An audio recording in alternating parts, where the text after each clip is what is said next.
Mid90s is the directorial debut of Jonah Hill, a funny actor best known for his role in Superbad. Now this film is not a comedy, and instead rather a slice-of-life film that follows Stevie as he discovers his new passion for skating and the rebel friends that accompany it. From the opening to the closing, more 90s references were squeezed into every frame than Ready Player One. But here, the filmmakers seem to toss in those Ninja Turtle bedsheet, Street Fighter shirts, and Pixie soundtracks as a cover for the flaws of the storytelling. Nothing major happens in the film, again, a slice of life. We meet Stevie as he's transitioning from his out-of-touch child phase into the 90s rebellious stereotype child. This movie was god-awful boring. I mean, nothing freaking happens in this movie.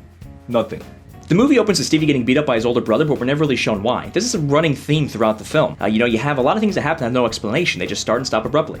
As Stevie progresses through the film, his decision-making gets worse and worse. His mother tries to convince him to stay away from hanging out with the thugs, and even one of his new friends, Ray, who seems to want to do the right things, tries to mentor Stevie to get his life back together. There's no point in this movie you're ever going to feel an ounce of suspense. Not the fear kind, and not the what's going to happen next in Stevie's life kind. After the fun of the 90s references fades, all you get is a group of punk kids just cursing and calling each other homophobic names. This is not gut-busting funny, it's just the kind of back-and-forth banter you expect from a movie with Jonah Hill. It's just he's not in the movie. It's the rebellious kids instead who just take turns dishing out these wisecracks. At the end of the second act, several of the characters make very derivative decisions. Now, I'm not against characters making dumb decisions, I mean that makes for good drama, but all of the decisions they made, it just was to move the plot along, which is just bad writing. The movie friggin' sucked. I wanted to shoot myself after 10 minutes. I really want independent film to thrive, I do, but just the slice of life films, it's always a challenge for me to care about. Now, I did stay with this film up until the final act when a few contrived decisions just ruined all of the character building for me. 5 out of 10.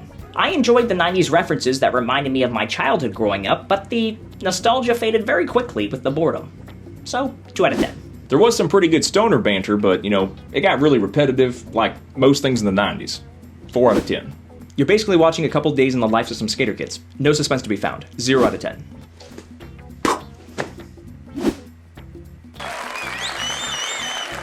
We here at Who's Review give Mid90s the overall rating of meh 90s. You have a slice of life film, shot in 16mm with a 4:3 aspect ratio. I mean, those three things just immediately register, when talking about a movie anyway, an indie film. Jonah Hill does a good enough job with his directorial debut, but there's not enough here story-wise to warrant an audience's attention, even if it's only 80 minutes. Well, there you have it, that's our review. What do you think? Are we way off? Right on? Let us know in the comment section below and we'll check it out and respond. As always, if you want to stay up to date on all things Who's Review, make sure you like us on Facebook, follow us on Instagram, and most importantly of all, subscribe to our YouTube channel. We thank you guys for checking us out here at Who's Review, where everyone's a critic.